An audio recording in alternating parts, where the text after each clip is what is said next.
राज्य में पहुंचने के बाद सर्वप्रथम हम सभी लोगों ने पॉलिटिकल पार्टीज के साथ मीटिंग की और इसके अंतर्गत all India Trinamool Congress, Bahujan Samaj party, Bharatiya Janata party, CPI, CPIM, Indian national Congress, nationalist Congress party, राष्ट्रीय लोकदल और समाजवादी पार्टी के प्रतिनिधियों ने आकर आयोग से मुलाकात की और अपने विचारों, समस्याओं और सुझावों से अवगत कराया। आयोग ने उनके द्वारा बताए गए बिंदुओं का संज्ञान लिया और इसके बारे में मैं आपको विस्तार से भी बताना चाहूँगा बाद में। आयोग द्वारा राजनीतिक दलों के साथ बैठक के पश्चात सर्वप्रथम सारे ही जिला मजिस्ट्रेट, डिस्ट्रिक्ट इलेक्शन ऑफिसर्स, सभी एसपीज, डीआईजीज, पुलिस कमिश्नर्स जो 73 जिले के हैं यहाँ पर, सभी के साथ मीटिंग की और उनको आयोग के बारे में, आयोग के मोटो के बारे में समझाया गया और उनसे उनके ज़िले के बारे में तथा लॉ एंड ऑर्डर के बारे में पूछा गया और विस्तृत जानकारी ली गई। उनको इस बात से पूरी तरह अवगत कराया गया है कि मतदाता जागरूकता, महिलाओं, दिव्यांग, वरिष्ठ मतदाताओं के लिए मतदान केंद्रों की व्यवस्था, सुरक्षा व्यवस्था, कोविड सेफ्टी व्यवस्था तथा जितनी भी अन्य महत्वपूर्ण चीज़ें हैं उनको इसके बारे में पूर्णतः अवगत कराया गया और उनको इसके बारे में उनसे संज्ञान भी लिया गया। इसके उपरांत आयोग ने विभिन्न एनफोर्समेंट एजेंसी के साथ मीटिंग की, जिसमें कि आयकर विभाग है, GST, enforcement directorate, excise department, NCB, banks, nodal officers, इन सभी के साथ विस्तृत चर्चा की, क्योंकि हमारा ये उद्देश्य है कि ये पूरा इलेक्शन इंड्यूसमेंट फ्री और प्रलोभन फ्री हो। इसके लिए उनकी बहुत ही एक मीटिंग ली गई जिसमें उनको सख्त निर्देश दिए गए हैं कि किसी तरह का भी प्रलोभन और किसी तरह का भी एक्साइज डिस्ट्रीब्यूशन, मादक पदार्थों का डिस्ट्रीब्यूशन, फ्री वीज डिस्ट्रीब्यूशन किसी तरह से भी ना हो पाए और उनसे उसके बारे में पूरी विस्तृत चर्चा की गई। आयोग ने उसके उपरांत जो हमारे नोडल ऑफिसर्स होते हैं पुलिस के और हमारे सीओ के साथ भी विभिन्न बिंदुओं पर चर्चा की और उसके बाद जो सबसे आखिर में जो जितने भी कंसर्न्स थे हमारे, तो मुख्य सचिव, DG police, health secretary, home secretary तथा अन्य सेक्रेटरीज के साथ अभी मीटिंग की है यहाँ पे आने से पहले। जो राजनीतिक दलों ने जो विभिन्न बिंदु उठाए गए थे उसके बारे में बताना चाहूँगा कि सभी राजनीतिक दलों के प्रतिनिधियों ने ये हम लोगों को बताया कि कोविड प्रोटोकॉल का पालन करते हुए समय पर चुनाव होने चाहिए। तो सबसे प्रथम सभी दलों ने without any difference of opinion सभी ने कहा कि कोविड को ध्यान में रखते हुए समय पर चुनाव कराया जाए। कुछ दलों के प्रतिनिधियों ने दिन के समय बिना कोविड नियमों का पालन किए हुए चुनावी रैलियों के प्रति अपनी चिंता जाहिर की। साथ ही रैलियों की संख्या को नियंत्रित करने की भी मांग की। उन्होंने ये भी सुझाव दिया कि घनी आबादी वाले पोलिंग स्टेशंस को खुले स्थानों में किया जाए ताकि कोविड प्रोटोकॉल का पालन करते हुए मतदान संपन्न हो सके। कुछ दलों के प्रतिनिधि ने मांग की कि 80+ सीनियर सिटीजन्स और दिव्यांग वोटर्स जिन्हें घर बैठे पोस्टल बैलेट की सुविधा दी गई है उनकी सूची भी उनको दी जाए। राजनीतिक दलों के प्रतिनिधियों में से एक ने महिला मतदाताओं की सुरक्षा को ध्यान में रखते हुए पुख्ता इंतजाम करने का अनुरोध किया और पोलिंग बूथ पर पर्याप्त महिला पुलिस कर्मियों की व्यवस्था की भी मांग की ताकि आवश्यकता होने पर महिला मतदाताओं की पहचान, सत्यापन और सुरक्षा व्यवस्थित रूप से हो सके। कुछ प्रतिनिधियों ने प्रशासन के कुछ लोगों के पक्षपाती रवैये की, यानी कि जो बायस्ड अप्रोच है, उसके बारे में भी शिकायत की और दलों के प्रतिनिधियों में से एक ने पुलिस द्वारा उनकी रैलियों पर अनुचित प्रतिबंध लगाने का आरोप भी लगाया। उन्होंने ये भी बताया कि उनके प्रत्याशी भी आर्थिक रूप से इतने सक्षम नहीं हैं कि विज्ञापनों का प्रसारण कर सकें। दलों के प्रतिनिधियों में से एक ने समूचे राज्य में सीपीएफ की जल्दी से तैनाती का भी अनुरोध किया। अधिकतर राजनीतिक दलों ने प्रचार प्रसार के दौरान धनबल, शराब, मादक पदार्थों और मतदाताओं को फ्री वीज दिए जाने पर संभावना जताई तथा इसके माध्यम से चुनाव प्रभावित होने की चिंता भी व्यक्त की। विभिन्न राजनीतिक दलों के प्रतिनिधियों ने हेट स्पीच तथा रैलियों में बेहिसाब इस्तेमाल किए जाने पर चिंता की। राजनीतिक दलों के प्रतिनिधियों में से एक ने पेड न्यूज़ को लेकर भी अपनी चिंता व्यक्त की है। राजनीतिक दलों के प्रतिनिधियों ने जिन मुद्दों पर अपने आयोग के समक्ष रखे हैं उन सभी मुद्दों से आयोग अवगत है। भारत निर्वाचन आयोग मतदान प्रक्रिया को और अधिक सुगम, सहज, सरल और प्रलोभन मुक्त करने के लिए सदैव प्रयासरत है। भारत निर्वाचन आयोग का हमेशा मानना है कि मतदाताओं के बाद राजनीतिक दल चुनाव प्रक्रिया के महत्वपूर्ण स्टेक होल्डर हैं। आयोग ने राजनीतिक दल के प्रतिनिधियों को आश्वासन भी दिया है कि हमारा प्रयास स्वतंत्र, निष्पक्ष, सहभागी, प्रलोभन युक्त और कोविड सेफ चुनाव कराने का है, inclusive and accessible elections, so that हमारा जो मोटो है that no voter should be left behind, that is our basic motto and commission will do each and every possible act for that particular direction. मैं आपको इसके बारे में बताना चाहता हूं कि जो हमारा मतदाता पंजीकरण का जो अभी कार्यक्रम चल रहा है और जो चला है और 5 तारीख को जो ड्राफ्ट रोल प्रकाशित होना है, उसमें हमारे अधिकारियों ने उसमें काफ़ी मेहनत की है और क्या क्या उसके परिणाम हुए हैं वो आपके समक्ष रखना चाहूँगा। जो हमारा विशेष संक्षिप्त पुनरीक्षण जिसको हम SSR बोलते हैं, 5 जनवरी 2022 को निर्वाचक नामावली अंतिम रूप से प्रकाशित की जाएगी। राज्य में अभी तक मतदाताओं की कुल संख्या लगभग 15.02 करोड़ से अधिक है। अंतिम प्रकाशन पर मतदाताओं के वास्तविक आंकड़े स्पष्ट होंगे। इसके बाद भी नामांकन दाखिल करने का आखिरी तारीख तक भी मतदाता क्लेम्स ऑब्जेक्शन सबमिट कर सकते हैं। असल में कुछ लोगों को ये भ्रांति है कि जब ये प्रकाशित हो रही है शायद हमारा नाम उसके बाद इसमें ना लिखा जाए, तो मैं ये भी बताना चाहूँगा आपके ज़रिए सभी लोगों को कि ये प्रकाशित होने के बाद भी लोग देख लें, अगर किसी का नाम उसमें नहीं लिखा गया है या किसी का नाम कटने से भी रह गया है तो उस तरह के सारे क्लेमों को वो जो हमारे नॉमिनेशन की आखिरी दिन होती है उस तक वो अपने क्लेम्स और ऑब्जेक्शन फाइल कर सकते हैं।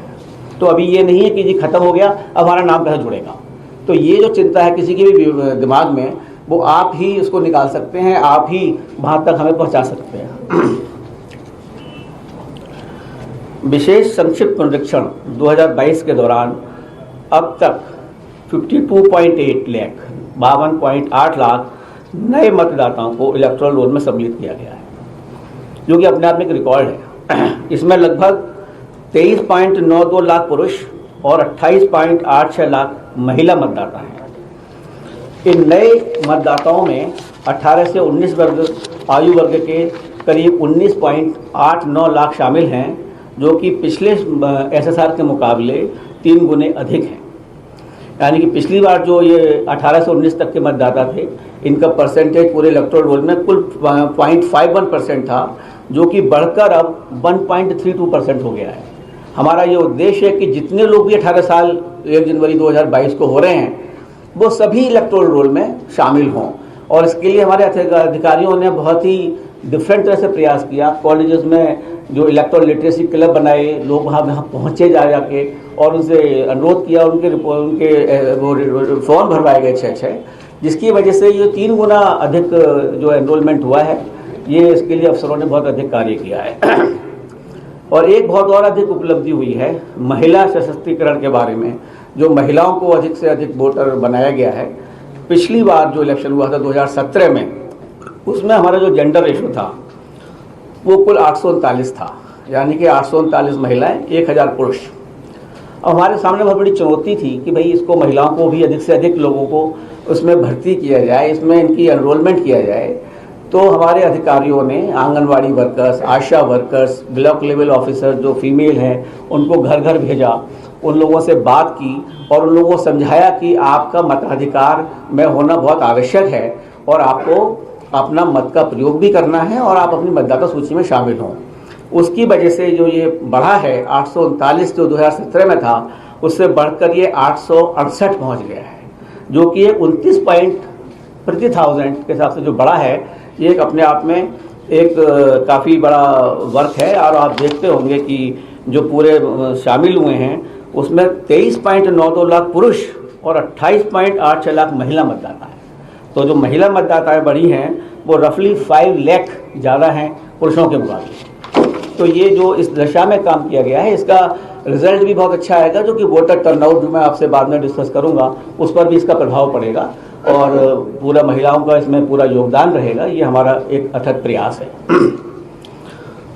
और इसके बाद सभी डीओ को इंस्ट्रक्शन भी दे दिए गए हैं कि मतदाता सूची से जुड़ी शिकायतों का अगर किसी को 5 तारीख के बाद जो भी हमारा प्रकाशित होगा उसमें किसी की शिकायत रह गई है, उसके बाद भी उसकी शिकायत को अटेंड करें और उसका तुरंत निस्तारण करें।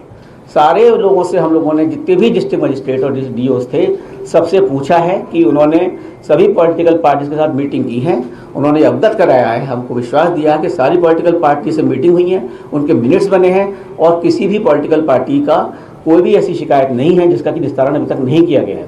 उसके बावजूद भी आदेश दिए गए हैं उनको कि अगर किसी की भी शिकायत आती है उसका तुरंत निस्तारण करें और उनके साथ मीटिंग करें।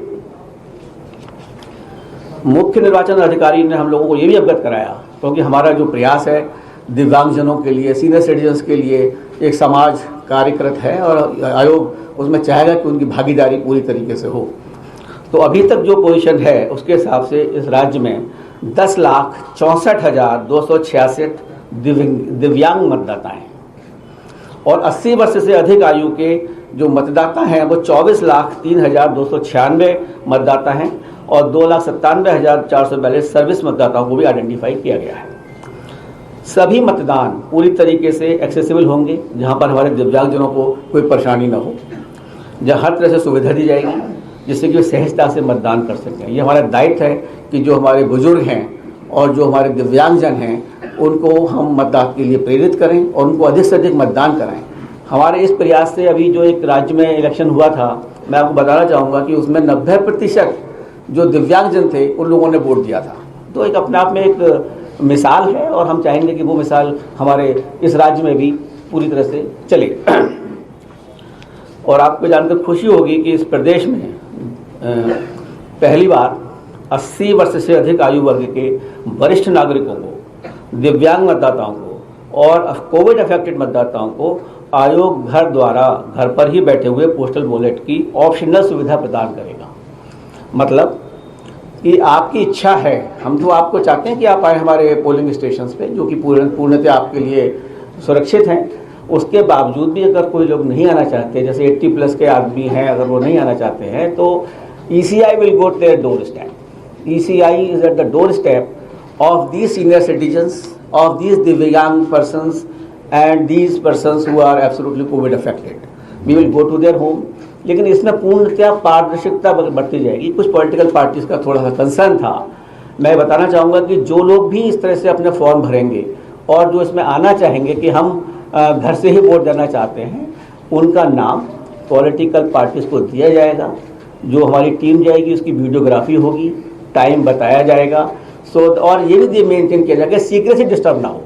कि किस तरह से हम लोगों ने प्रयास किया है लोगों को बताने का कि महिला बूथ किस तरह से बनते हैं और दिव्यांगों को हम किस तरह से इसको मैनेज करेंगे। उस तरह की चीज़ें शायद आप लोगों ने देखी होंगी और उसको जिन्होंने नहीं देखी हो वो देखें कि हमने नीचे एग्जीबिशन जो लगाई हुई है थोड़ी सी, उसको आप देखें, जिससे कि इसका प्रचार प्रसार आपके माध्यम से मैक्सिमम हो पाएगा।